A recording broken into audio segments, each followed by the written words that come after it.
Bentornati qua sul canale, oggi siamo qua per fare la recensione su Road 96 Miles Zero, che è un prequel di Road 96, quindi è ambientato prima dei fatti di Road 96. In poche parole, noi saremo protagonisti con Zoe e Kaito.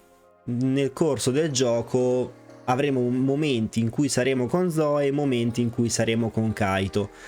E questi due ragazzi di classi sociali diverse, perché Kaito è il classico ragazzo con la famiglia povera che vive nei sobborghi bene o male, in cui diciamo che non c'è una buona aria, non tira una buona aria, i genitori sono un po' trattati come schiavi del governo, in poche parole, mentre Zoe è figlia di un personaggio importante, che non vi spoilerò, di un personaggio molto importante, e quindi vive in questa villa, in questo complesso di ville residenziali.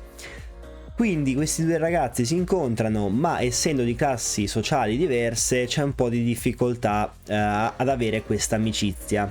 Tanto è che non viene vista tanto bene questa amicizia sia dal padre di Zoe che dai ricchi in generale, no? Ma mediante questa amicizia riescono a partorire un'idea, che non vi spoilerò perché fa parte della trama. Però è interessante il tutto come si sviluppa, perché il gioco parte molto lento in realtà, tanto che avevo detto ma non lo so. Però poi andando avanti il gioco mi è sempre più piaciuto, mi ha sempre più preso, sia mentalmente che così via, mi ha veramente trasportato. E la storia devo dire che non è affatto male, andando avanti si scopre che la storia esplode, cioè all'inizio è molto lenta, poi andando avanti è un pochino più bella da sentire, da vivere, in poche parole. Poi ci sono momenti che secondo me sono geniali, in cui si evade dalla narrazione, ma non tanto dalla narrazione, ma si evade dal classico gameplay in cui si parla, in cui si va, in cui si fa cose, al momento in cui sei in skateboard con mini sequenze, con anche dei punteggi così via. Se non fate errori fate S+ come voto, e avete anche le votazioni.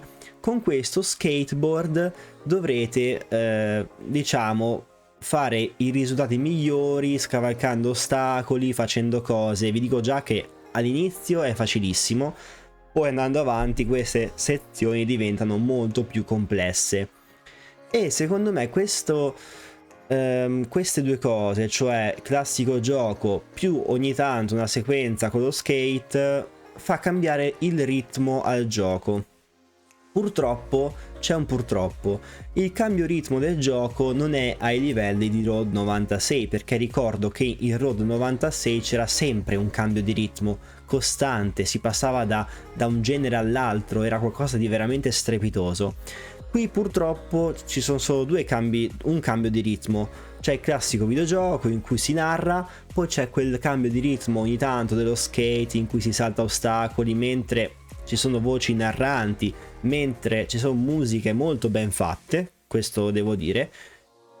Cioè, in tutto il gioco ho preferito tantissimo i momenti in cui eri con lo skate e c'erano bellissime visioni, bellissimi suoni, divertimento assurdo, ai momenti un po' più narrati, un po' più lenti, seppure nel finale la storia è veramente esplosa. Ma questo gioco quanto dura? La longevità è sulle 3-4 ore. Non è una longevità così alta, tanto è che il gioco viene venduto a prezzo budget, quindi è bene o male comprensibile, ecco, non è che mi aspettavo tanto, anche perché è un prequel, diciamo che non è un DLC, assomiglia più a un'espansione di Road 96, a un'espansione di ciò che è accaduto prima. E devo dire che secondo me la longevità è giusta, perché poi si andava nell'annoiare, perché purtroppo i cambi di ritmo non sono così evidenti come in Road 96, di conseguenza una durata più ampia non so quanto sarebbe andato a guadagnare il gioco. Penso che onestamente sarebbe andato solamente a peggiorare il voto finale. Però devo dire che mi sento di apprezzare e premiare questo gioco perché mi ha divertito. Non vedevo l'ora di andare avanti ogni volta che giocavo. Quando ci sono queste sensazioni in cui ti diverti, in cui vuoi andare avanti per scoprire, vuol dire che il gioco è fatto bene.